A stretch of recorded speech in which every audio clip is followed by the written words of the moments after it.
आप जानते हैं गीता एक बहुत ही उच्च स्तरीय आध्यात्मिक ग्रंथ है और गीता केवल अध्ययन नहीं मानती है, गीता उसको जीवन में जीना मानती है। इसलिए कई बार हम जब बौद्धिक बात करते हैं तो कई बार लगता है कि शायद गीता के साथ हम पूरा न्याय नहीं कर पा रहे हैं, पर मेरा जितना अनुभव है उस आधार पर मैं प्रयास करूंगा और इसलिए भी करूंगा कि जब गीता समाप्त होती है तो भगवान कहते हैं कि गीता का जो प्रचार प्रसार करेगा, लोगों को पढ़ने के लिए, लोगों को अध्ययन के लिए प्रेरित करेगा, वो भी मैं ये मानूंगा कि उसने ज्ञान यज्ञ के द्वारा मेरी पूजा की है। आज आप सब यहाँ बैठे हैं, श्रद्धा भाव से बैठे हैं और ये मानता हूँ कि छोटा मोटा जो भी मेरा प्रयास है यह भगवान के ज्ञान यज्ञ के रूप में उनको मैं समर्पित कर रहा हूँ। इस सबसे पहले हमारा उद्देश्य है, जब हम गीता पढ़ना शुरू करते हैं, आज का चूंकि गीता का ओवरव्यू एक देना है पूरा, उसका उद्देश्य यह है कि जब हम गीता को पढ़ना शुरू करते हैं तो दो चीजें सामने आती हैं जो सामान्य रूप से जो साधक होते हैं उनकी कठिनाई होती है। पहला तो यह कहा जाता है कि बहुत कठिन है और ऐसी बातें हैं जो कि हम जिनको कोरिलेट आपस में नहीं कर पाते हैं। पहले विषाद योग में अगर अर्जुन अपने मन स्थिति की बात करता है तो भगवान सीधा चल के दूसरे अध्याय में जाके आत्मा की अमरता की बात कहना शुरू कर देते हैं, सांख्य योग की बात कहना शुरू कर देते हैं, तुरंत कर्मयोग पे आ जाते हैं। इस तरह से ऐसा लगता है कि एक के बाद एक असंगत चीजें चली जा रही हैं, जैसा प्रश्न हो रहा है वैसा उत्तर हो रहा है। वास्तव में ऐसा है नहीं। जब हम गीता के पूरे 18 अध्याय को एक साथ देखते हैं, जो उद्देश्य आज मेरा जिसके बारे में बताने का, तो हमें पता चलता है कि ये बड़ा क्रमबद्ध रूप से एक अध्ययन है जो न केवल प्रकृति बल्कि जो पुरुष है, जो हमारे अंदर है, जो हमारा अंतर है, उन दोनों का ये समग्र अध्ययन है।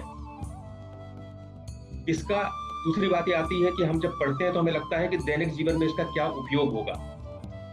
हम कर्मयोग की बात तो करते हैं कि हम कर्मयोग करेंगे तो हमको हमारा कर्म ज्यादा अच्छा होगा, योगा कर्मसु कौशलम, हमारा कर्म योग में बदल जाएगा, इतनी कुशलता के साथ किया जाएगा। लेकिन बहुत सी चीजें हैं, ध्यान योग भी है, भक्ति योग भी है, ज्ञान योग भी है, और भी बहुत सी बातें हैं, उनके बारे में हम शुरू में स्पष्ट नहीं हो पाते हैं और अगर हम एक छोटा सा हिस्सा पढ़ते हैं तो हम उसको कोरिलेट नहीं कर पाते हैं। तो आज का उद्देश्य है कि हम पूरी गीता के 18 अध्याय के बारे में बात करें और एक आपको एक फ्रेमवर्क प्रदान करें, ताकि आप जब आगे पढ़ना शुरू करें तो आपको ये पता चले कि हाँ, ये सारी चीजें एक समग्रता में हम इसको देख सकें। गीता के बारे में सबसे पहले तो मैं आपको बताऊं, जब आप गीता पढ़ते हैं और जब कोई अध्याय पूरा करते हैं तो आप कहते हैं इति श्री गीतासु उपनिषत्सु ब्रह्म विद्यायाम योग शास्त्रे। तो उपनिषद भी है, ब्रह्म विद्या भी है, योग शास्त्र भी है, और कृष्ण और अर्जुन का संवाद, मतलब भगवान का, नर का और नारायण का संवाद तो है ही ये। इसका इतना ज्यादा महत्व है कि इसको हमारे जो सनातन धर्म में क्या सनातन होगा और क्या नहीं होगा, ये तीन चीजों से तय होता है। उनको हम कहते हैं प्रस्थान त्रयी। एक है उसमें ब्रह्मसूत्र, दूसरा उपनिषद और तीसरा गीता। जब शंकराचार्य जी ने अद्वैत मत के बारे में स्थापना की तब उन्होंने सबसे पहले इन्हीं तीन पुस्तकों के ऊपर अपने भाष्य लिखा और भाष्य के द्वारा ये तय किया कि हाँ, मैं इन पुस्तकों में वही दिया गया है जो हम अद्वैत मत के रूप में बता रहे हैं। लेकिन इसके बाद भक्ति मार्गी जो संत आए, चाहे वो द्वैतवादी बात वाले हों, विशिष्टाद्वैत हों, द्वैताद्वैत हों, जिसने भी अपने मत को सनातन के अनुसार सिद्ध करना चाहा है, उन्होंने इन्हीं तीन पुस्तकों के ऊपर, ब्रह्मसूत्र, उपनिषद और गीता के ऊपर भाष्य लिखा है। तो आप समझ सकते हैं कि गीता का सनातन धर्म के हिसाब से कितना महत्व है कि यह सनातन का एक कसौटी है। जो चीज वेद पे खरी उतरेगी, यानी उपनिषद पे, ब्रह्मसूत्र पे और गीता पे, वही सनातन होगा। यहाँ तक कि अब देखें, अगर आप जब गीता में, महाभारत में कहते हैं तो महाभारत में व्यास जी कहते हैं कि गीता सुगीता कर्तव्या किमन्य शस्त्र विस्तरे। गीता अगर पढ़ ली तो बाकी शस्त्रों के विस्तार का कोई प्रयोजन नहीं बचता, सब कुछ इसमें आ जाता है। मैं एक छोटी सी बात और कहूंगा, एक बड़ा प्रसिद्ध श्लोक है, सर्व उपनिषदों गावो दोग्धा गोपाल नंदना। अगर सारे उपनिषद गाय हैं और भगवान जो है उसका दुग्ध निकालने वाले गोपाल नंदन है, पार्थो वत्सा सुधीर भोक्ता दुग्धम गीतामृतम महत्। अर्जुन उसका बछड़ा है जो उसको पी रहा है, यानी सारे उपनिषदों का सार है तो वो गीता है। ये तीन चीजें मैंने इसलिए बताई हैं कि हम ये समझ लें कि हमारे सनातन धर्म के जितने धर्म ग्रंथ हैं वो परोक्ष रूप में बहुत सी चीजें हमें बताते हैं। आप पुराण पढ़ेंगे, कोई कम या ज्यादा नहीं है, पुराण पढ़ेंगे तो कहानियों के पीछे आपको तत्व का ज्ञान होगा। आप इतिहास पढ़ेंगे, महाभारत पढ़ेंगे, वाल्मीकि रामायण पढ़ेंगे, तो कथा के रूप में आपको उसके पीछे तत्व मिलेगा। लेकिन गीता सारे वेदों का जो सार है, उपनिषदों का सार है, उसे सीधा सीधा प्रस्तुत करने का एक अत्यंत उच्च स्तर का आध्यात्मिक ग्रंथ है, और इसीलिए हमारी उसके प्रति श्रद्धा है। लेकिन हुआ यह है कि जो हमारी श्रद्धा है उसे गीता को पूजा की वस्तु तो बना दिया, लेकिन गीता को जीवन में कैसे उतारा जाए उसके बारे में हम कहीं ना कहीं पीछे रह गए, ऐसा लगता है। तो हमारी जो है स्थिति है कि गीता केवल पूजा की वस्तु ना हो, वो हमारे जीवन में आए। इसलिए पहले आवश्यक है कि हम गीता को समझें, गीता को समझें, गीता को पढ़ें, तब वो परिस्थिति बनेगी कि हम उसे कैसे अपने जीवन में अपना सकते हैं। तो मैं सबसे पहले आपका ध्यान आकर्षित करना चाहूंगा इस बात की ओर कि भगवान जब वेद थे, उपनिषद थे, ब्राह्मण थे, आरण्यक थे, तब भगवान को क्या आवश्यकता हुई कि उन्होंने गीता का उपदेश दिया 700 श्लोकों में। देखिए, सनातन धर्म हम कहते हैं कि गीता कहती है कि ब्रह्म का जो स्वभाव है, अक्षरम परमम ब्रह्म, उसको ही हम आध्यात्म कहते हैं। और ये आध्यात्म, ये ब्रह्म का जो स्वभाव है, ये सनातन है, यानी इस सृष्टि के पहले भी था और इस सृष्टि के बाद भी रहेगा। लेकिन आप जानते हैं कि पृथ्वी का उद्भव तो 1500 करोड़ वर्ष पहले हुआ, और मनुष्य जब बना तो उसने पिछले 10,000 वर्षों के करीब से उसने अपनी प्रगति की, हम इसको इनकार नहीं कर सकते। तो मनुष्य इस सृष्टि में, इस पृथ्वी में अभी आया जब वो इस लायक हुआ कि वो इस चीज को समझे। लेकिन सनातन धर्म हमेशा से है। लेकिन जब 10,000 वर्ष पहले ऋषियों ने उस ध्यान की अवस्था में जाके उस ब्रह्म के स्वभाव को समझा, तो वो वेदों के रूप में सामने आया और श्रुति परंपरा से वो आगे बढ़ना शुरू हुआ। अब आगे जब बढ़ा तो वेद से ब्राह्मण, वेद का संहिता भाग हुआ जिसमें मंत्र है, ब्राह्मण हुआ जिसमें कर्मकांड है, आरण्यक हुआ जिसमें विचार किया गया, वो श्लोक है जिसमें जंगलों में जाके विचार किया गया, और उपनिषद है जो उसका ज्ञान मार्ग का पार्ट है। कृष्ण की अब समय में ये स्थिति बन गई थी कि वेदों से जो धर्म निकला था, इसके दो भाग हो गए थे। एक तो ज्ञान मार्गी भाग था और एक कर्म मार्गी था, कर्म कांड था और ज्ञान कांड था। एक को हम कहते हैं उत्तर मीमांसा और एक को कहते हैं पूर्व मीमांसा। तो स्थिति ये बन गई थी कि उस समय वेदों के जो कर्मकांड के भाग के बड़े बड़े यज्ञ होते थे, वो यज्ञ होना शुरू हो गए थे, राजा लोग यज्ञ करते थे। आम जनता को ऐसा लगता था कि जो यज्ञ और कर्मकांड का भाग है वही हमको निःश्रेयस देने के लिए, भगवान से मिलाने के लिए एकमात्र साधन है। अब अगर आम जनता के पास ना तो इतना पैसा था कि इतने यज्ञ करे, और एक वैचारिक मंथन शुरू हो गया था। वो वैचारिक मंथन इस बात का था कि यज्ञ के पुण्य के द्वारा अगर स्वर्ग मिलता है तो पुण्य खत्म होने के बाद वो स्वर्ग से वापस पृथ्वी पर भी आना पड़ेगा, मर्त्यलोक में भी आना पड़ेगा। तो एक विचार ये आया विचारकों के बीच में जो ज्ञान मार्गी थे कि अगर इसी प्रकार का सुख है जिसका एक समय अंत हो जाना है, तो हमारे किस काम का ऐसा सुख तो हमें संसार में भी मिलता है।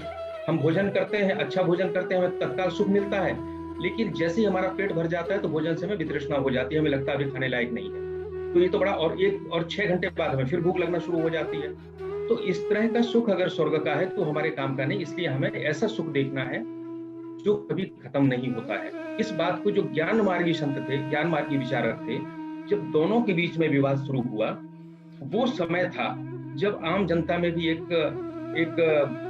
बेचैनी थी कि हमारे लिए धर्म में कहाँ स्थान है।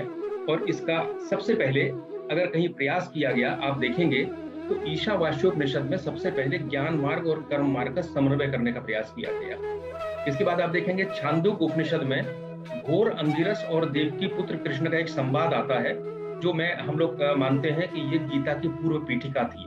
और इसके आधार पे महाभारत में भगवान ने जो अर्जुन को अपना संवाद किया है, वो गीता के रूप में सामने आया। होता यह है कि धर्म का जो तत्व होता है वो हमेशा एक सा होता है, लेकिन युग के अनुसार उसके स्वरूप में परिवर्तन आ जाता है। स्वामी रामकृष्ण परमहंस कहा करते थे कि मुगल काल का सिक्का अंग्रेजों के जमाने में नहीं चल सकता।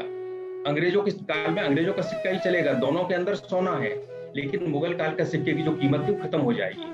तो यही होता है कि जो धर्म का तत्व है, जो अध्यात्म है, वो समय के साथ परिवर्तित होता है। इसीलिए 5000 साल पहले की जो स्थिति थी, उसमें जो कृष्ण ने गीता के माध्यम से मनुष्य के मनोविज्ञान नहीं कहूंगा, मनोविज्ञान मन के अंदर भी जो हमारे बुद्धि है, अहंकार है, चित्त है, हमारे 5 शरीर हैं, इन सबका जो विवेचन करके उपदेश दिया ताकि व्यक्ति संसार को और संसार के परे अपने अंदर को समझ सके और उस हिसाब से अपना आध्यात्मिक जीवन जी सके, ये गीता है।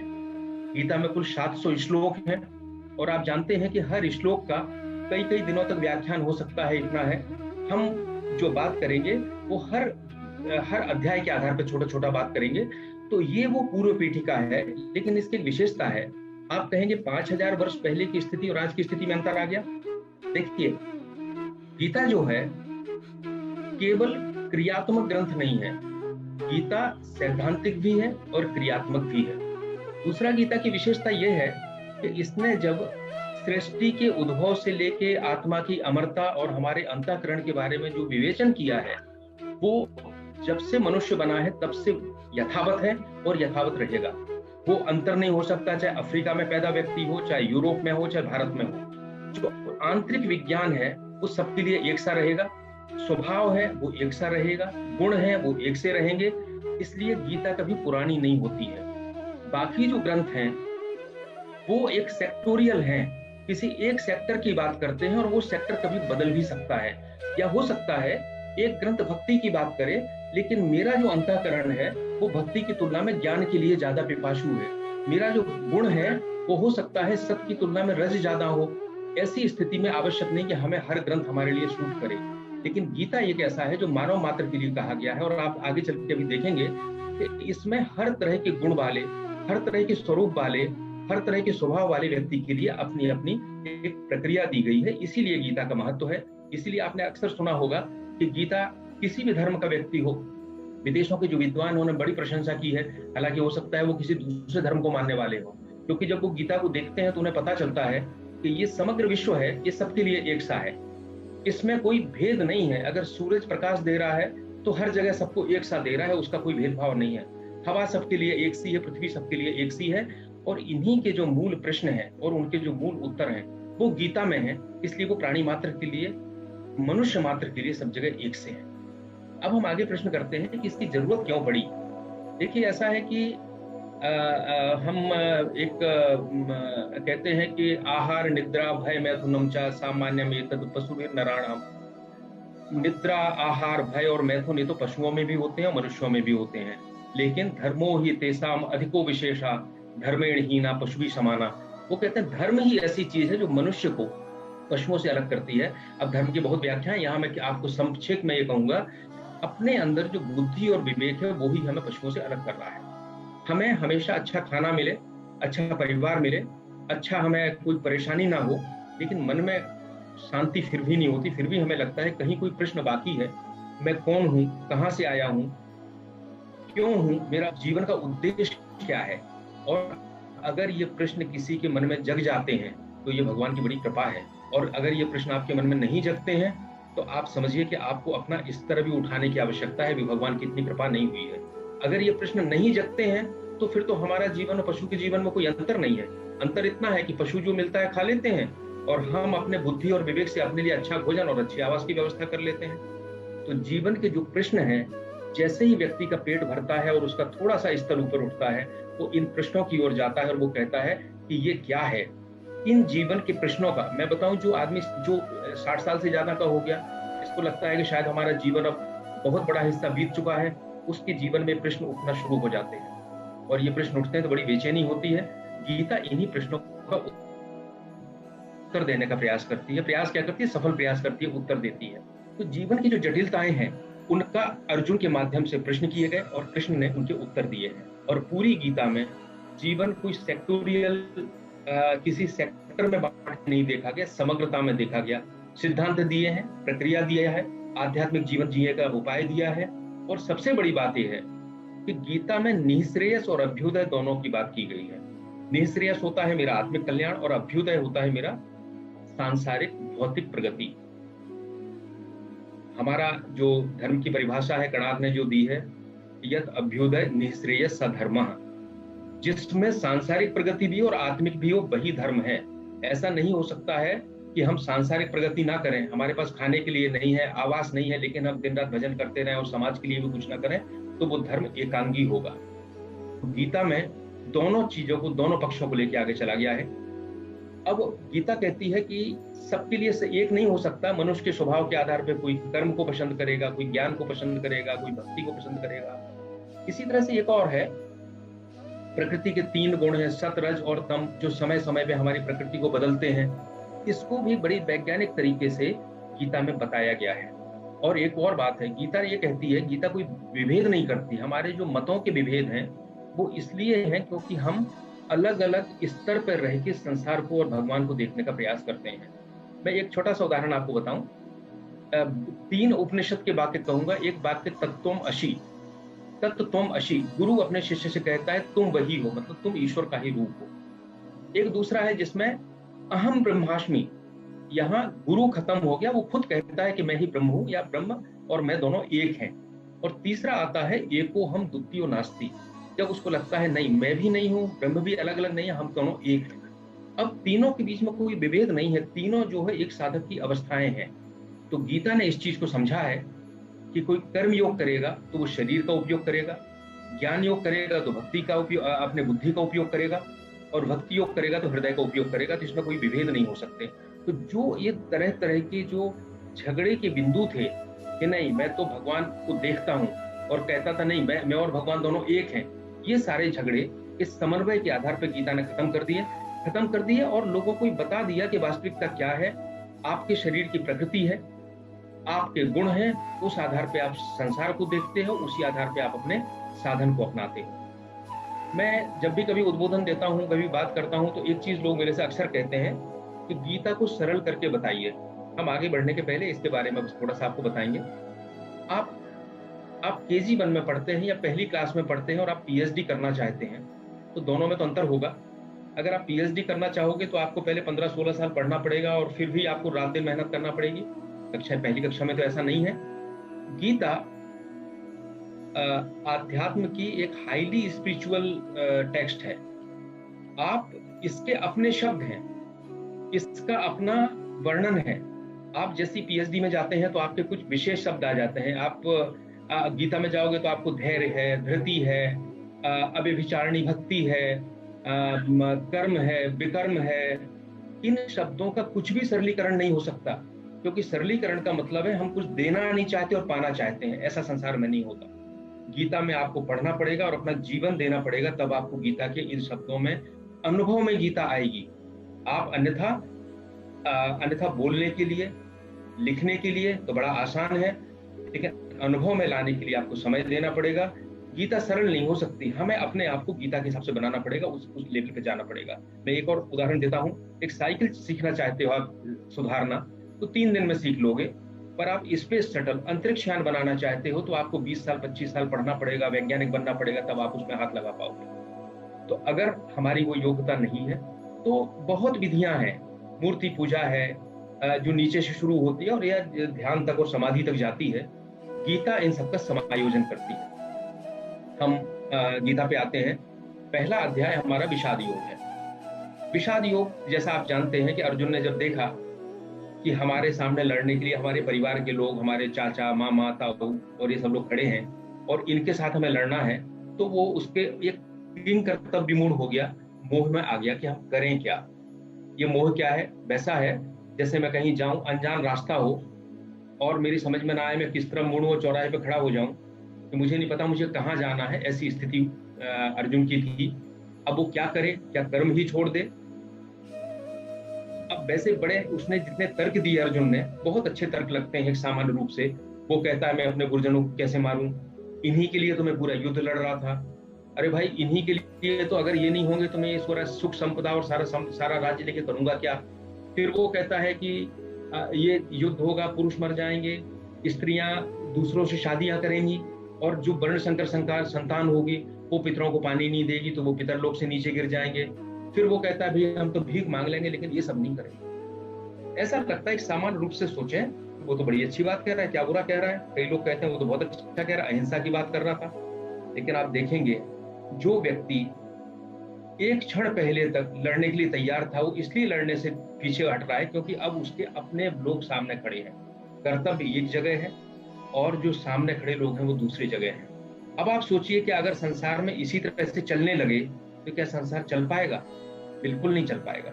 इसका मतलब ये होगा कि हर व्यक्ति अपने अपने संबंधी के लिए कुछ करेगा, दुश्मन के लिए कुछ करेगा, लेकिन निरपेक्ष रूप से कुछ नहीं करेगा। इससे संसार नहीं चल सकता। इसीलिए, और दूसरे कृष्ण का एक और कहना था कि तुमको लग जरूर रहा है, लेकिन जो तुम्हारा अंदर से तुम्हारी जो बनावट है, जो तुम्हारी प्रकृति है, जो अपने आप आई है, इसको पूर्व जन्मों का कहते हैं, पूर्व संस्कारों का प्रभाव कहते हैं, वो ऐसी है कि तुम अन्याय का प्रतिकार किए बगैर रह ही नहीं सकते। आज भले तुम ये ना करो, पर तुमको अपने आप ये काम करना पड़ेगा। ऐसा ही संसार में हमारे साथ होता है। इस जगह से शुरू होता है कि जब भगवान उसको बताना शुरू करते हैं। अब देखिए, जैसे हमने अभी पहले बात की, वैसे तो ये लगता है कि वो तो यही पूछ रहा था ना कि मैं क्या करूं, मेरे कल्याण की बात करिए। शिष्यस्ते हम साधि मामत्वं प्रपन्नम, मैं आपका शिष्य बन गया हूं, आप मुझे बताइए मेरा कल्याण किसमें होगा। यच्छ्रे हम स्यात् निश्चितम ब्रूहि में, आप मुझे बताइए मेरा निश्चित कल्याण किसमें होगा। भारत के दर्शन की एक विशेषता है कि हम जो भी काम करते हैं वो कल्याण को लेकर करते हैं, सबका अपना कल्याण और दूसरों का कल्याण। अब आप देखेंगे कि जब ये तो बात कर रहे हैं, लेकिन भगवान जैसे सांख्योग शुरू होता है दूसरे अध्याय में, पहले भगवान 2 श्लोकों में उससे कहते हैं कि तुम उठो और युद्ध करो। और उसके बाद जब वो नहीं मानता है, फिर से वो तर्क देता है, वो सारे तर्क अपने जो उसने निर्णय लिया था उसके अनुसार देता है। तब भगवान सीधा जो है आत्मा की अमरता की बात करना शुरू कर देते हैं। लोग अक्सर गीता पढ़ते पढ़ते जब दूसरे अध्याय पे आते हैं तो कहते हैं, अरे ये क्या बात हुई, अभी जो पूछा वो तो बताया नहीं और आत्मा की अमरता की बात शुरू कर दी। देखिए, किसी भी चीज में जब तक आप उसके सिद्धांत को नहीं समझेंगे तब तक आप उसकी क्रिया को नहीं समझ सकते। हमारे साथ, सनातन धर्मियों हिंदुओं के साथ सबसे बड़ी समस्या ये है कि हमने अपने मूल ग्रंथों के जो पारिभाषिक शब्द हैं उसको सीखना बंद कर दिया। हम जब गीता पढ़ते हैं, आत्मा आएगी, ब्रह्म आएगा, माया आएगी, संसार आएगा, जगत आएगा, और क्या क्या नहीं आएगा, अंतःकरण आएगा, अहंकार आएगा, मन आएगा, बुद्धि आएगी, चित्त आएगा, ये सब आएंगे। लेकिन जब तक हम इनके बारे में नहीं समझेंगे तब तक हमें गीता ऊपर से निकल जाएगी और हम कहेंगे अरे भाई कुछ नहीं, बहुत कठिन है गीता। मैं आपसे कहना चाहता हूँ, शंकराचार्य जी ने, आदि शंकराचार्य जी ने 5 ग्रंथ लिखे हैं जिनको हम कहते हैं प्रकरण ग्रंथ। आत्मबोध, तत्वबोध, मणिमाला रत्न, भज गोविंदम, और एक और है आत्मबोध, तत्वबोध, एक और है, 5वां एक और है। तो ये 5 जो प्रकरण ग्रंथ हैं, इसके बाद स्वामी विद्यारण्य ने पंचदशी लिखी है, और ये वो ग्रंथ हैं जो इन सभी चीजों को बड़े संक्षेप में परिभाषाएं बताते हैं। हम लोग जब स्कूल में पढ़ते थे तो जब जीव विज्ञान, बायोलॉजी पढ़ना शुरू करते थे तो हमें पढ़ाया जाता था कि जीवित और मृतक में क्या अंतर है। तो हम लोग छोटे थे तो 5वीं 6वीं में पढ़ते थे, जीवित श्वास लेता है, मृतक श्वास नहीं लेता, इस तरह से हम लोग उसको कहा करते थे। इसी तरह से जब तक आप इन छोटी छोटी चीजों को अपने दिमाग में क्लियर नहीं कर लेंगे, जीव और आत्मा दोनों एक भी हैं और अलग अलग भी हैं, माया और प्रकृति, पुरुष और प्रकृति, ब्रह्म और माया एक भी हैं लेकिन उसमें कुछ अंतर भी है, दोनों अलग अलग संदर्भों में अलग अलग बात की जाती है। तो मेरा पहले आपको आज का जो हम चूंकि ये है कि हम गीता को ओवरव्यू है, तो मेरा ये प्रकरण ग्रंथों को आपको शुरू जरूर करना चाहिए ताकि ये सब चीजें सामने आ सके। अब मैं दूसरे अध्याय की बात कर रहा था, तो भगवान ने सबसे पहले बेसिक चीजें बताना शुरू की ताकि इसको ये स्थिति समझ जाए कि शरीर है, ये ब्रह्मांड है, इसके अंदर जीव है, इसका नियंता एक ईश्वर है, वह क्या है। तो वो बांसासी जीर्णानि यथा विहाय नवानि गृह्णाति नरो प्राणी, जैसे पुराने वस्त्र फट जाते हैं तो नया वस्त्र धारण कर लेता है, ऐसा पुनर्जन्म के बारे में बताया। मृत्यु के बारे में बताया, जातस्य ध्रुवो मृत्यु ध्रुवो जन्ममृतश्च। तो इस तरह से ना जायते म्रियते वा कदाचिन नायं भूत्वा भविता न भूराय, ना ये आत्मा जीती है, न मरती है, ना होती है, ना कभी ऐसा भी नहीं हुआ कभी ना हुई हो।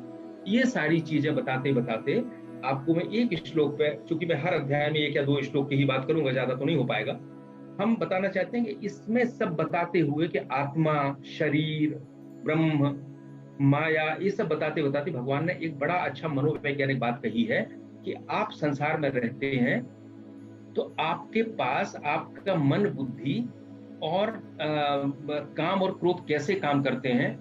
ध्याय तो विषयान पुंसा, कोई पुरुष जब विषयों का ध्यान करता है, किसी चीज का ध्यान करता है, सोचता है, तो संगस्ते सूप जायते, तो उससे उसके प्रति आसक्ति उत्पन्न होती है।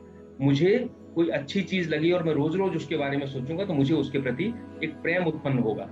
और जब ये प्रेम या आसक्ति, प्रेम तो नहीं कहूंगा, आसक्ति उत्पन्न होती है, संगात संजायते कामा, और कामात क्रोधो भी जायते, तो उससे इच्छा होती है कि हम इसको प्राप्त करें, और जब प्राप्त नहीं होता तो इससे क्रोध पैदा होता है। क्रोधाद भवति सम्मोह, जब क्रोध होता है तो उससे भ्रम पैदा हो जाता है। सम्मोहात स्मृति विभ्रमा, और मोह से स्मृति नष्ट हो जाती है। स्मृति भ्रंशाद बुद्धि नाशो, और स्मृति नष्ट होती है, भ्रमित होती है, उससे बुद्धि नाश हो जाता है। बुद्धि नाशात प्रणश्यति, बुद्धि नाश होने से व्यक्ति नीचे गिर जाता है, उसका पतन हो जाता है। आप देखिए, एक चीज से शुरुआत होती है किसी भी बात के चिंतन से। अब अच्छा चिंतन है तो ये पूरी जो सीरीज है, ये पूरी जो लिंक है, ये आपके उन्नति की तरफ जाएगी। और अगर केवल जो विषय है वो गलत है, वो खराब है, तो आपका सीधे पतन की तरफ जाएगी। मैं आपको ये चीज इसलिए बता रहा हूं कि आत्मा से शुरू करके हमारे अंतःकरण की जो विज्ञान है उसके बारे में कृष्ण ने दूसरे अध्याय में पूरी बातें कही। तीसरे अध्याय में हम आते हैं। अर्जुन का प्रश्न रहता है कि जब आप बुद्धि की बहुत प्रशंसा कर रहे हैं तो मुझे कर्म में क्यों लगाते हो। तो भगवान ने तीसरा अध्याय जो कर्मयोग है उसमें कर्म के बारे में सारा विज्ञान बताया है। महत्वपूर्ण बात यह है कि जब आप इस संसार में रहते हैं तो आप एक क्षण भी ऐसा नहीं है जब कर्म ना करते हो, ना ही कश्चित क्षणमपि जातु तिष्ठत्य अकर्म कर। एक भी क्षण ऐसा नहीं है जब कोई व्यक्ति बिना कर्म किए रहे। मैं बैठा हूं, मैं श्वास ले रहा हूं, मेरे शरीर के अंदर भोजन है, बहुत शरीर अपना काम कर रहा है, मैं चल रहा हूं, फिर रहा हूं, देख रहा हूं, बोल रहा हूं, ये सारी चीजें हो रही हैं। और ध्यान दीजिए, ये सारी चीजें प्रकृति में हो रही हैं, ये चेतन में नहीं हो रही, ये प्रकृति में है। और पूरा सिद्धांत ये है कि जब ये कर्म अलग हो जाएंगे, मैं इससे नहीं जुड़ूंगा तो मैं प्रकृति से अलग हो जाऊंगा। प्रकृति से अलग होते ही चेतन के साथ हमारा साक्षात्कार हो जाएगा। तो दूसरे अध्याय में भगवान ने कर्म की वो विधि बताई है जिसके माध्यम से करके, कर्मयोग के माध्यम से अनासक्त भाव को प्राप्त होंगे, और अनासक्त भाव की प्राप्त होने पर वो स्थिति हो जाएगी जिसको हम साक्षात्कार कहते हैं या भगवान से योग कहते हैं। भगवान ने इसमें एक और बड़ी अच्छी बात कही है। वो कहते हैं कि ऐसा नहीं हो सकता है कि आप काम ना करें पर मन से सोचते रहें। जैसा पहले भी कहा है दूसरे अध्याय में कि सोचने से ही पूरी क्रिया शुरू हो जाती है, पूरी श्रृंखला शुरू हो जाती है। यहाँ वो कहते हैं कि अगर आप किसी बात को सोचते भी हैं तो वो भी इंद्रियों से कर्म ना करना, लेकिन सोचना। मैं चोरी ना करूं लेकिन चोरी के बारे में सोचूं, तो भगवान ने कहा ये भी विमूढ़ आत्मा है, ये भी पाप का भागीदार है। पाप शब्द उपयोग में तो नहीं आया है, परंतु ये भी पतन के रास्ते पे जा रहा है सोचने मात्र से। इसलिए अनासक्त होकर कर्म करना। इसी अध्याय में इस समाज को भी लिया गया है। परस्परम भावयंता श्रेयम परम अवाप्स्यत, आप एक दूसरे की सहायता करो और इस समाज को, अपने पूरे समुदाय को आगे बढ़ाओ। ऐसा नहीं हो सकता हम आप बैठे हैं, हम लोग शर्ट पहने हैं, कुर्ता पहने हुए, ये कुर्ता किसी एक आदमी ने नहीं बनाया, इसका धागा किसी ने बनाया होगा, खेत पे किसी ने काम किया होगा, इसकी टेलरिंग किसी ने की होगी, पहन मैं रहा हूं। आपका पूरा जीवन ऐसा नहीं हो सकता कि अकेले जी ले, आपको समाज में रहना पड़ेगा, समाज के साथ सहयोग करना पड़ेगा। इसलिए भगवान ने यज्ञ की एक नई परिभाषा दी है। यज्ञ केवल हवन करना नहीं है, वो कहते हैं कि यज्ञ कर्म वो हैं जो निष्काम भाव से दूसरों के लिए किए जाते हैं। जैसे पूरी प्रकृति निरंतर यज्ञ कर रही है। एक वृक्ष है, उसमें फल लगता है, वो अपना फल खुद नहीं खाता, वो फल दूसरे के लिए होता है। यज्ञ चल रहा है, उस फल को कोई खाता है, कोई शाकाहारी खाता है तो अपना शरीर किसी मांसाहारी को दे देता है, मर जाता है तो मिट्टी में मिल जाता है, मिट्टी में मिलने के बाद फिर से एक साइकिल शुरू हो जाता है। आप देखेंगे कि पूरा संसार एक यज्ञ है, और यज्ञ की जो नई परिभाषा है वो गीता में भगवान ने दी है। एक और इस अध्याय में कहा है कि श्रेयान स्वधर्मो निधना पर धर्मात् स्वनुष्ठितात् स्वधर्मे निधनम श्रेया पर धर्मो भयावह। धर्म की एक बड़ी परिभाषा अलग दे दी है। धर्म वो नहीं है जो हिंदू मुसलमान सिख ईसाई होता है, 5000 साल पहले तो ये कोई धर्म थे ही नहीं। इसमें उन्होंने कहा कि आप जिस अवस्था में है वो आपका कुछ ना कुछ धर्म होगा, स्वधर्म होगा। मैं गृहस्थ में हूं तो मेरा कोई धर्म होगा, मैं अधिकारी हूं तो मेरा कोई धर्म होगा, मेरी कोई अवस्था है, मेरा आश्रम है, मैं संन्यास आश्रम में हूं तो मेरा अलग धर्म होगा। ये जो धर्म है, अगर हम इनसे बाहर जाते हैं तो समाज भी नहीं चलेगा और हमारा भी उत्थान नहीं होगा। तो धर्म की भी परिभाषा दी है। इसी तरह से मैंने जैसे आपसे पहले कहा था इंद्रिय और मन की बात की थी, एक बड़ा अच्छा श्लोक इस अध्याय को हम खत्म करेंगे। इंद्रियाणी पराण्याहुर, इंद्रियां बहुत महत्वपूर्ण है, पर इंद्रियभ्य परम मना, मन इंद्रिय से भी ऊपर है। मन सस्तु परा बुद्धि, मन से ऊपर बुद्धि है। यो बुद्धे परतस्तु सा, और जो बुद्धि से भी ऊपर है वो भगवान है। तो भगवान बुद्धि को परिचालित करता है, बुद्धि मन पे नियंत्रण करती है और मन इंद्रियों पे नियंत्रण करता है। ये पूरी एक प्रक्रिया है जो भगवान ने हमारे तीसरे अध्याय में दी है। चौथा अध्याय ज्ञान कर्म संन्यास योग है, और मैं कहूंगा ये जो कर्म का अध्याय है उसका ही ये विस्तार है जो भगवान ने किया है। और इसमें बताया है कर्म कर्म विकर्म के बारे में बताया है। उन्होंने ये भी बताया कि परित्राणाय साधूनां विनाशाय च दुष्कृताम यदा यदा ही धर्मस्य ग्लानिर्भवति भारत। हम कब अवतार लेते हैं, क्यों लेते हैं, भगवान के अवतार की बात की है। जो पूरे समाज की व्यवस्था है, चातुर्वर्ण्यम मया सृष्टम गुण कर्म विभागसा, ये चारों वर्ण बनाए गए हैं। आजकल हम वर्ण को जाति के साथ मिला देते हैं और गलती करते हैं। वर्ण और जाति का आपस में कोई संबंध नहीं है। गीता के अनुसार वर्ण जन्म से नहीं होता है, वर्ण उसकी प्रकृति से होता है। हो सकता है एक वैश्य का जो पुत्र हो वो ब्राह्मण, उसकी ब्राह्मण जैसे गुण हो, और हो सकता है शूद्र जैसे गुण हो। तो गुण किसी के भी किसी में हो सकते हैं। गुणों को प्राप्त करके वर्ण परिवर्तित किया जा सकता है।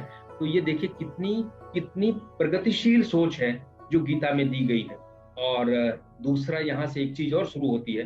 भगवान कहते हैं कि जो पूरा संसार है, ये जो यज्ञ चल रहा है, ये सब ईश्वर है। ब्रह्मार्पणम ब्रह्म हवि ब्रह्माग्नौ ब्रह्मणाहुतम ब्रह्मैव तेन गंतव्यम ब्रह्म कर्म समाधना। ये जो ब्रह्म है, जो हवन है, इसमें हवन की सामग्री, हवन करने वाला, हवन को प्राप्त करने वाला सारा ब्रह्म है। इसके अलावा दूसरा कुछ नहीं है। वासुदेवा सर्वमिति। तो ज्ञान कर्म संन्यास योग चौथा अध्याय होता है। आप जब देखेंगे, आपको मेहनत करना पड़ेगी, तो आप देखेंगे कि गीता एक के बाद एक क्रम से ऊपर ले जाती है। हम 5वें अध्याय में संन्यास योग में आते हैं। अभी तक हमने कर्मयोग की बात की थी। अब भगवान इसमें दो बहुत महत्वपूर्ण बात करते हैं। आप अक्सर देखते होंगे कि कई लोग कथावाचक होते हैं, कई लोग बात करते हैं और वो कहते हैं कि आप तो मेरे आश्रम में आ जाओ, ऐसा कर दिया तो बाकी हमने सब आपकी जिम्मेदारी ले ली। लेकिन भगवान ऐसा नहीं कहते। भगवान बहुत कठोर बात करते हैं। और मैं कहता हूँ गीता अगर आम लोग नहीं सुनना चाहते, तो इसलिए इतनी कठोर बात सुन के ना आदमी कप जाता है अंदर से। तो इसलिए वो एक मिथ्या सहारा ढूंढने लगता है कि हम इस जगह चले जाएं, इस बाबा के पास चले जाएं, इस के पास चले जाएं, हमें ये मदद कर देगा। भगवान कहते हैं न कर्तत्वम न कर्माणि लोकस्य सृष्टि प्रभु न कर्म फल संयोगम स्वभावस्तु प्रवर्तते। ये कर्म किसका क्या होगा, बोले मैं नहीं बनाता, ये तो प्रकृति बनाती है, आपका स्वभाव तय करता है। और कर्म और फल का जो संयोग है ये भी मैं नहीं देता, ये जैसा आप करते हो वैसा आपको प्राप्त होता है। एक बहुत महत्वपूर्ण श्लोक है, ना दत्ते कस्यचित् पापम ना चैव सुकृतम विभु। ना मैं किसी को पाप देता हूं ना पुण्य देता हूं। आप बताइए, अगर भगवान ऐसा कहते हैं कि मैं किसी को पाप पुण्य नहीं देता, आप अपने लिए खुद जवाबदार हैं। और अगले कुछ अध्याय बाद एक श्लोक और आया है, उद्धरेद आत्मनात्मानम आत्मानम अपसादेत। आप अपना उद्धार स्वयं करते हैं और अपने आप का पतन भी आप स्वयं करते हैं। तो भगवान ने जब आपके ऊपर आपको शरीर दिया, आपको जन्म दिया और आपको स्वतंत्रता दी, आप पतन भी करो और उत्थान भी करो। आप कर्म करो तो कर्मफल भी लो, और निष्काम भाव से करो तो कर्मफल मत लो। इतनी बड़ी स्वतंत्रता देने के बाद अगर आपको पता चलता है, जिस दिन आप इसको ठीक से समझना चाहते हैं, उस दिन हमें फिर ये स्थिति हो जाती है कि हम खुद घबरा जाते हैं कि हम क्या कर रहे हैं, हम किसके लिए हैं, हमें तो खुद करना है, हमें भगवान का आश्रय लेना है। 5वां अध्याय यहाँ खत्म होता है। इसके बाद एक ध्यान योग का 6वां अध्याय है। और उसमें चूंकि मैंने जैसे पहले कहा था कि संसार में हर व्यक्ति के लिए एक ही विधि नहीं है। ध्यान योग, जो ध्यान योगी हैं उनके लिए मन को वश में करने की कैसी विधि है। मेरे साथ कुछ युवा जुड़े होंगे तो मैं कहना चाहूंगा, हम लोग अपनी कार्य क्षमता कैसे बढ़ाते हैं। कई बच्चे रात भर पढ़ते हैं, कुछ समय पर खाना नहीं खाते, लेकिन भगवान कहते हैं कि युक्ताहार विहार से युक्त चेष्ट से कर्मसु। आहार विहार ये सम्यक होना चाहिए। ऐसा भी नहीं कि हम भूखे मर जाएं, ऐसा भी नहीं है कि खूब खाएं। युक्ताव स्वप्न बोध से योगो भवति दुखा। ऐसा भी नहीं है कि हम खूब सोएं और ऐसा भी नहीं हम खूब जगें। अब देखिए, आपकी गीता आपके जीवन को व्यवस्थित करने की बात आपको कह रही है। इसमें कहीं कोई संप्रदाय नहीं है, ये सबके ऊपर लागू। ध्यान योग जब आप पढ़ेंगे तो आपको ये चीजें समझ में आएंगी। सातवां ज्ञान विज्ञान योग है। इतनी चीजें कहने के बाद भगवान थोड़ा सा उसकी तरफ जाते हैं। अभी तक तो हमारी बात कर रहे थे भगवान, अब भगवान थोड़ा समग्रता की ओर जाते हैं, बाहर की तरफ देखते हैं। वो कहते हैं कि जिस ज्ञान से ईश्वर को जाना जा सकता है, तो ज्ञान और विज्ञान, हम विज्ञान जब कहते हैं ना तो हम लोग सामान्य रूप से समझते थे साइंस। मुझे लगता है साइंस का हिंदी विज्ञान गलत है। विज्ञान का अर्थ है जो हमारा अनुभव होता है, और ज्ञान का अर्थ है जो जानकारी होती है। तो जैसे हम कहें कि सब कुछ ईश्वर है, यह अनुभूति होना विज्ञान है, और हम कहें कि संसार की स्वतंत्र सत्ता नहीं है, यह जानकारी होना ज्ञान है। तो ज्ञान और विज्ञान के बारे में इसमें बड़े विस्तार से बताया है, और कहा है कि ईश्वर ही सबका मूल कारण है, और ईश्वर की दो तरह की प्रकृति है, परा और अपरा, उनका विवेचन किया है। परा प्रकृति क्या है? मेरी आत्मा, और ईश्वर ये परा है। इसके अलावा जो है, जहां तक हमारी पांचों इंद्रियां, मैं देख सकता हूँ, सुन सकता हूँ, चख सकता हूँ, गंध ले सकता हूँ और स्पर्श कर सकता हूँ, ये सारी की सारी अपरा प्रकृति है। इंद्रियों के द्वारा हम अपरा प्रकृति से परे नहीं जा पाते। भगवान कहते हैं भूमि रापो नलो वायु खम मनो बुद्धि रोचो। तो पांच पंचतत्व, क्षिति जल पावक गर्भ शरीरा, भूमि आपा आप नलो वायु खम आकाश, ये पांच हैं, और मन बुद्धि और अहंकार, ये आठ मिलके भूमि रापो नलो वायु खम मनो बुद्धि रोचो अहंकार इति यम में भिन्ना प्रकृति अष्टधा, ये 8 तरह की प्रकृति है। आप इनको जब समझते हैं तो आपको समझ में आता है कि मुझे मन बुद्धि मेरे सहायक हो सकते हैं, लेकिन ये भगवान तक जाने के माध्यम नहीं है। ये संसार के पार्ट है, संसार को समझा सकते हैं, लेकिन ये एक सीमा तक जाने के बाद इनसे पार जाना है। तो जड़ और चेतन दो तरह की प्रकृति बताई है। और एक बड़ी अच्छी बात, समन्वय की बात कही है भगवान ने कि यो यो याम याम तनु भक्ता श्रद्धार्चितुम इच्छति। चूंकि अलग अलग तरह के लोग हैं, तो जो जिस प्रकार से भी भक्त हमें चाहता है, अपनी श्रद्धा को हमको अर्पण करता है, तस्य तस्याम चलाम श्रद्धाम ताम ये विद्याम हम। अगर वो किसी देवता को मानता है तो मैं उसकी श्रद्धा को वहां स्थिर कर देता हूँ, लेकिन उसके माध्यम से मैं ही सबको फल देता हूँ, क्योंकि जो भी रूप है, चाहे वो देवता हो, चाहे वो मनुष्य हो, चाहे जीव हो, वो एक ही परमात्मा के अंश है, उसी के रूप है। 8वां अक्षर ब्रह्म योग है। मुझे लग रहा है कुछ ज्यादा हो रहा है तो मैं थोड़ा जल्दी करूंगा। 8वां अक्षर ब्रह्म योग है। यह भी वही ज्ञान की बात है, जिसमें भगवान ये बताते हैं कि ये सृष्टि की उत्पत्ति कैसे होती है, इस सृष्टि का विलय कैसे होता है, और साथ में ये बताते हैं, ये एक और बड़ी महत्वपूर्ण बात है जिसमें कहते हैं, वो कहते हैं कि जो व्यक्ति अंत समय में जिस भाव का स्मरण करते हुए अपने प्राण त्यागता है, वो उसी भाव में जाता है। यम यम वापि स्मरण भावम त्यजत तंते कलिवरम तम तमेवेति कौन्ते सदा तव भाव भाविता। लेकिन एक चीज महत्वपूर्ण है, वो कहते हैं मृत्यु के समय वही भाव आएगा जिसका उसने पूरे जीवन भर चिंतन किया होगा। आप भगवान को धोखा नहीं दे सकते कि जीवन भर हम कुछ करें और सोचें कि मरते समय हम किसी तरह से भगवान का नाम ले लेंगे और हम मुक्त हो जाएंगे। नहीं, मरते समय वही संक्षेप में आपका पूरा जीवन सामने आएगा। ये भगवान ने 8वें अध्याय में, हम एक ही श्लोक की बात कर रहे हैं, श्लोक में तो बहुत है, 8वें में बहुत है, 20 से लेके और 72 तक श्लोक अलग अलग अध्यायों में है। 9वां राजविद्या राजगुह्य योग है, और उसमें जो है, उसमें भी 7वें और 8वें अध्याय का ही विस्तार है कि प्रकृति कैसे काम करती है, सब कुछ ईश्वर है। भगवान कहते हैं कि जो भी तुम करते हो वो मुझे अर्पण करते चलो।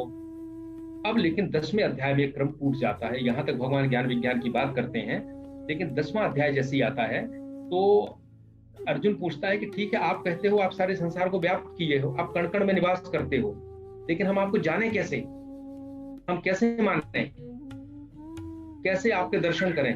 तो भगवान उसको विभूति योग बताते हैं कि ये संसार में जो कुछ भी है, ज्योतियों में सूर्य हूँ, तारों में चंद्रमा हूँ, देवताओं में इंद्र हूँ, वाणियों में ओंकार हूँ, हिमालय हूँ जो अचल रहने वाले लोग हैं, नदियों में गंगा हूँ। इस तरह से बहुत सी बातें भगवान बताते हैं।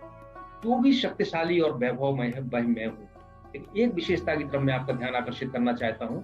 भगवान ने केवल अच्छा अपने को नहीं कहा, भगवान ने कहा छल में मैं जुआ भी हूँ। तो कई बार लोग कहते हैं अरे ऐसा कैसे है?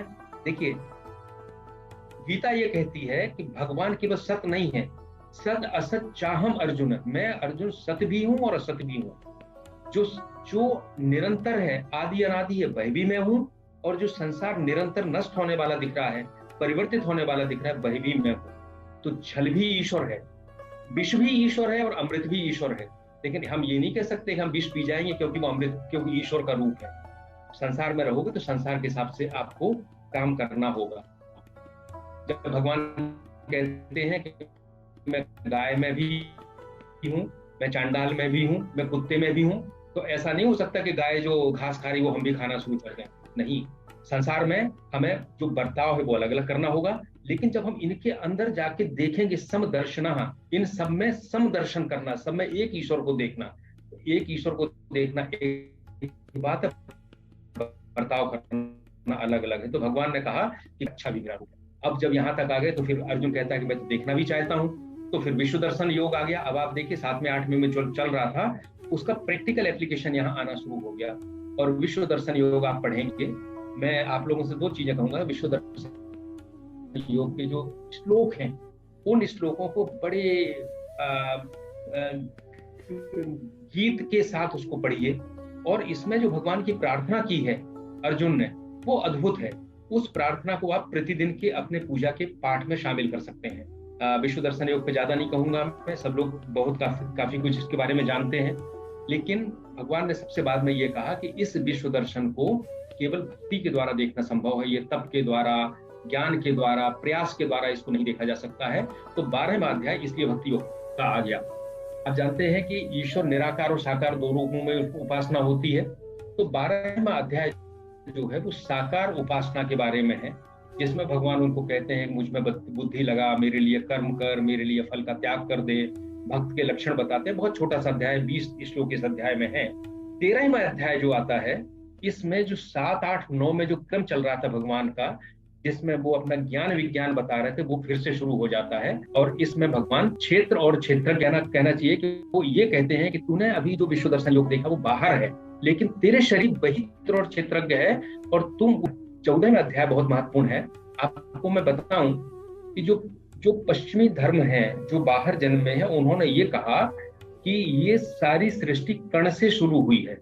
और आप जानते हैं अभी जितना भी ये फंडामेंटल पार्टिकल की जो खोज चल रही है वो यही तो है कि कोई कण है जिससे सब कुछ बना है।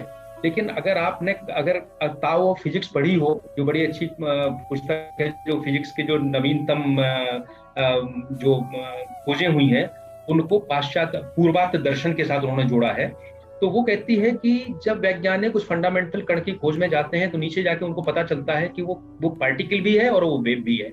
जब वो वेव के रूप में देखते हैं तो पार्टिकल हो जाता है, पार्टिकल के रूप में देखते हैं तो वेव हो जाता है, वो कण नहीं है।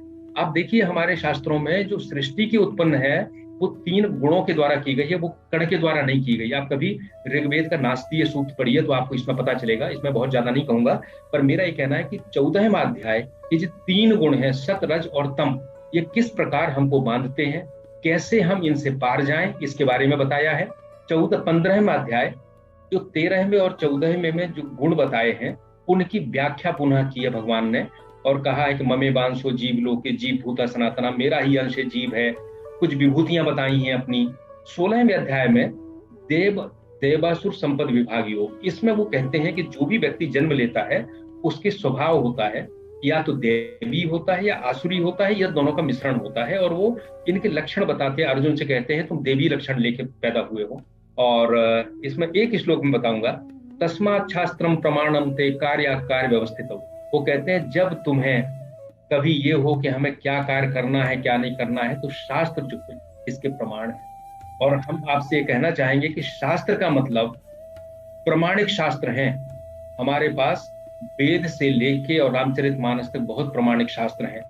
ये व्हाट्सएप वाले शास्त्रों के चक्कर में मत पड़िए। आप प्रमाणिक शास्त्र पढ़ेंगे, आप प्रकरण ग्रंथ पढ़ेंगे, तब आपको ये पता चलेगा कि वो शास्त्र आपसे क्या कहते हैं। मैंने इतनी चीजें आपको केवल इसलिए बताई हैं कि आप ये ना सोचें कि गीता असंबद्ध है। आप अगर इसको एक फ्रेम में देखेंगे तो आप जिस भी अध्याय को पढ़ेंगे आपको समझ में आएगा कि ये पूरा एक फ्रेम के अंदर चल रहा है। स्वयं अध्ययन करें, समय दें, श्रद्धा रखें। और अंत में एक चीज मैं आपसे और कहूंगा, कई बार हम बहुत से भाष्य पढ़ते हैं और भाष्य अपने अपने हिसाब से होते हैं। आप इनके श्लोकों को देवता माने और उनसे खुद प्रार्थना करें।